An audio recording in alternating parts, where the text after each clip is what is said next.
Assalamualaikum warahmatullahi wabarakatuh. Kami dari kelompok 7 akan mempresentasikan tafsir tentang ayat-ayat mukmin. Perkenalkan kelompok kami Wiki Anom, Sri Dewi Maulana, Intan Dwi Septiani, Irna Juliana, dan Muhammad Akmal. Langsung saja pada pembahasan yang pertama akan dibawakan oleh saya sendiri. Secara umum, mukmin atau mukmin adalah istilah Islam dalam bahasa Arab yang sering disebut dalam Al-Quran, yang berarti orang beriman atau merupakan seorang muslim yang dapat memenuhi seluruh kehendak Allah Subhanahu wa taala dan memiliki iman yang kuat dalam hatinya. Orang yang benar-benar beriman atau mukmin akan yakin bahwa segala sesuatu hal tidak akan terwujud kecuali atas kehendak Allah Subhanahu wa taala. Orang mukmin akan mendirikan sholat secara sempurna. Bahkan seseorang yang telah memiliki keimanan yang kuat akan lebih khusyuk dalam menjalankan ibadah sholat, baik wajib atau sunnah, meski banyak gangguannya. Nah, di sini yang pertama ada tafsir surat Al-Mu'minun. Ya, akan membacakan surat Al-Mu'minun ayat 1 sampai 4. A'udzu billahi minasyaitonir rajim. Bismillahirrahmanirrahim. Qad aflahal mu'minun. Sesungguhnya beruntung orang-orang yang beriman. Nah, ayat pertama menafsirkan keberuntungan orang-orang yang beriman kepada Allah Subhanahu wa taala dan Rasul-Nya, serta melaksanakan ajaran syariatnya. Bahkan Allah Subhanahu wa taala meninggikan hamba-hambanya yang mukmin dengan menyebutkan sesuatu yang dapat menyampaikan mereka kepada keberuntungan dan kebahagiaan, sekaligus mendorong hambanya agar memiliki sifat-sifat tersebut dengan meraih balasan yang mereka cita-citakan dan selamat dari perkara yang mereka takuti. Alladzina hum fi sholatihim khashi'un, yang artinya yaitu orang yang khusyuk dalam sholatnya. Ayat kedua ini menafsirkan sifat-sifat tersebut, yaitu orang-orang yang khusyuk dalam sholatnya, pasrah dan berserah diri, merendah di hadapan Allah Subhanahu wa taala yang disertai dengan rasa takut dan kedamaian, di mana hati mereka kosong dari berbagai kesibukan dunia atau fokus, dan anggota tubuh mereka tenang ketika sholat, berbahagia, sukses, dan berhasil mendapatkan apa yang diinginkan.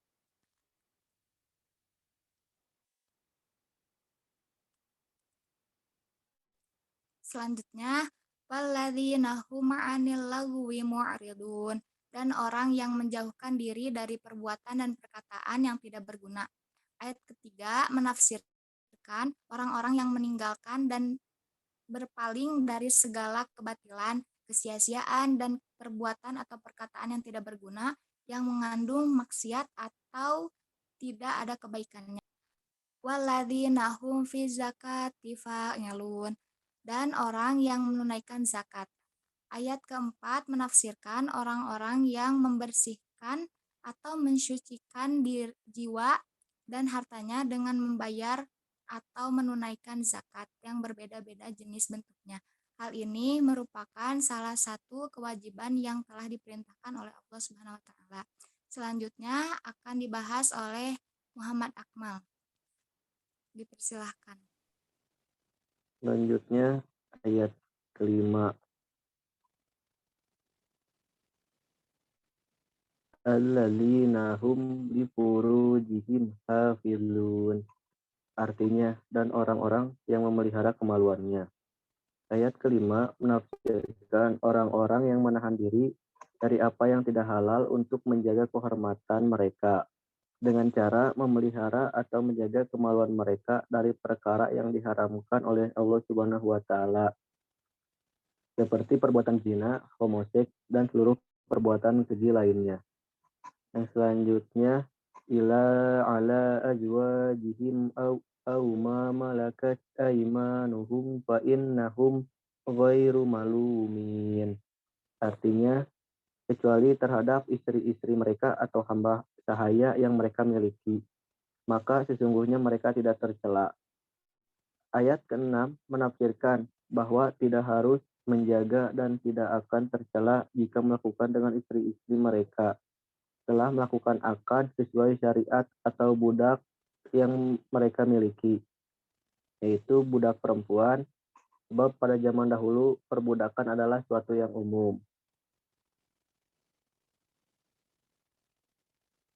Selanjutnya ayat ke-7. Famani betago waro adzalika faulaika humul adun. Artinya, tetapi barang siapa mencari di balik itu zina dan sebagainya, maka mereka itulah orang-orang yang melampaui batas. Ayat ke-7 menafsirkan bahwa barang siapa mencari kenikmatan dengan selain istri atau budak perempuannya, maka dia termasuk orang-orang yang melakukan tindakan melampaui batas, jolim dan berdosa, di mana yang tadinya halal menuju yang haram. Sesungguhnya dia telah menghadapkan dirinya pada ancaman siksaan Allah dan kemurkaannya. Ayat ke-8, walladzina hum amanatihim wa ahdihim ra'un. Artinya, dan sungguh beruntung orang yang memelihara amanat-amanat dan janjinya. Ayat ke-8 menafsirkan orang-orang yang menjaga dan merealisasikan semua yang dipercayakan atau yang diamanahkan kepada mereka, juga memenuhi atau memelihara setiap janji-janji mereka yang menjadi tanggung jawabnya agar tidak mengkhianatinya. Karena amanah adalah tanggung jawab syariat ataupun harta yang dipasrahkan kepada seseorang untuk menjaganya. Yang selanjutnya akan dibacakan oleh rekan saya. Baik, bismillahirrahmanirrahim. Ayat selanjutnya yang berbunyi walladzina hum ala shalawatihim yuhafizun. Artinya, serta orang yang memelihara salatnya. Ayat ke-9 ini menafsirkan bahwasannya orang-orang yang senantiasa memelihara atau menjaga sholat mereka pada waktu-waktunya dengan cara yang konsisten atau istiqomah dalam mengerjakannya, menyempurnakan rukunnya, wajib, sunnah, sesuai syariat yang bersumber dari Nabi. Kemudian ayat selanjutnya yaitu ulaika humul warisun. Artinya, mereka itulah orang yang akan mewarisi. Ayat ke-10 menafsirkan orang-orang mukmin itu merekalah orang-orang yang mewarisi surga, yang mempunyai sifat-sifat itulah yang akan mewarisi surga tersebut. Baik, selanjutnya akan dilanjutkan oleh Riki. Padanya saya persilahkan. Bismillahirrahmanirrahim. Baik, yang selanjutnya adalah ayat-ayat tentang mukmin dalam Quran surat Al-Anfal ayat 2 sampai dengan 4. A'udzu billahi minasyaitonir rajim. Bismillahirrahmanirrahim. Innamal mu'minuna alladzina idza dzukirallahu wajilat qulubuhum wa idza tuliyat 'alaihim ayatuhu zadatuhum imanan wa ala rabbihim yatawakkalun. Sesungguhnya orang-orang yang beriman adalah mereka yang apabila disebut nama Allah gemetar hatinya, dan apabila dibacakan ayat-ayatnya kepada mereka bertambah kuat imannya, dan hanya kepada Tuhan mereka bertawakal. Kemudian ayat yang ketiga kita sambung. Alladzina yuqimuna sholata wa mimma razaqnahum yunfikun.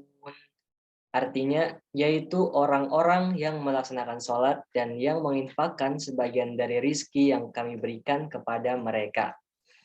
Nah, ayat kedua dan ketiga ini menafsirkan bahwa hanya orang mukminlah yang hatinya bergetar ketika mengingat Allah Subhanahu wa Ta'ala, dan begitu mendengar ayat-ayat Allah dibacakan, maka iman mereka akan bertambah.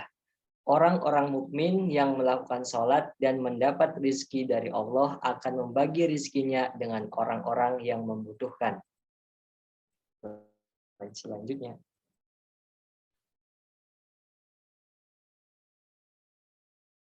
Selanjutnya ayat keempat. Ulaika humul mu'minuna haqqan lahum darajatun inda rabbihim wa maghfiratu wa rizqun karim. Mereka itulah orang-orang yang benar-benar beriman. Mereka akan memperoleh derajat tinggi di sisi Tuhannya dan ampunan serta rizki nikmat yang mulia. Nah, ayat keempat menafsirkan rizkun karim. Yang disebutkan dalam ayat ini berarti rizki yang abadi, murni dan tanpa ada maksud apa-apa. Dan ayat ini pun menyebutkan orang-orang mukmin yang benar-benar berada di jalan kebenaran memiliki banyak derajat di sisi Allah. Orang-orang seperti ini akan mendapat ampunan dan rizki yang tidak ada habis-habisnya.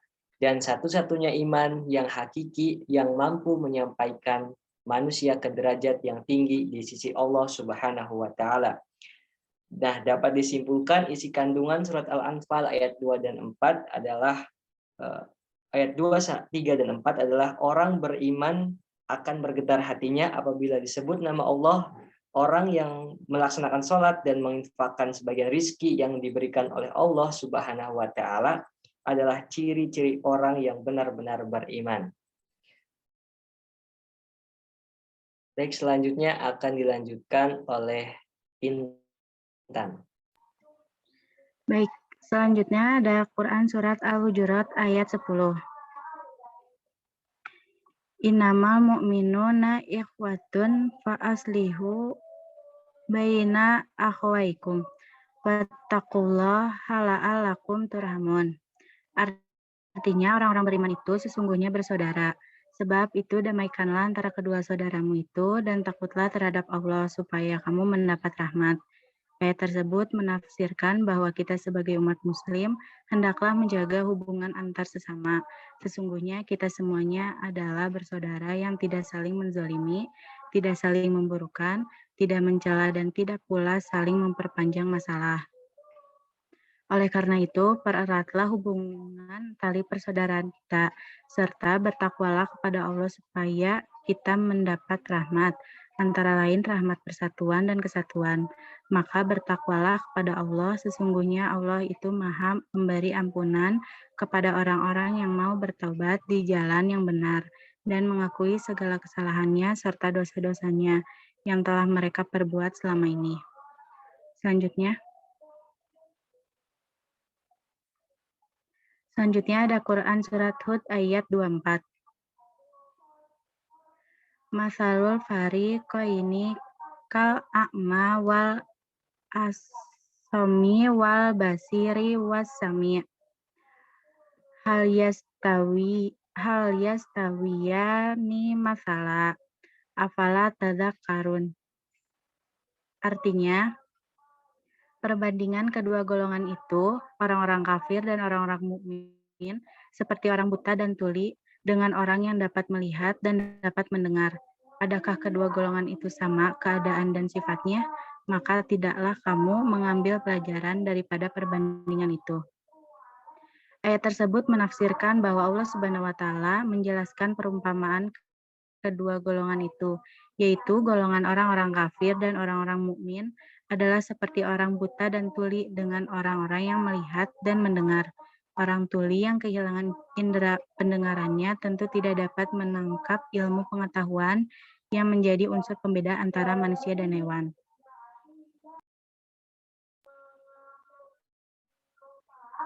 Sekian dan terima kasih. Saya kembalikan ke moderator. Baik, mungkin cukup sekian dari presentasi yang kami bisa sampaikan. Mohon maaf apabila ada kesalahan. Sekian dan terima kasih. Wassalamualaikum warahmatullahi wabarakatuh.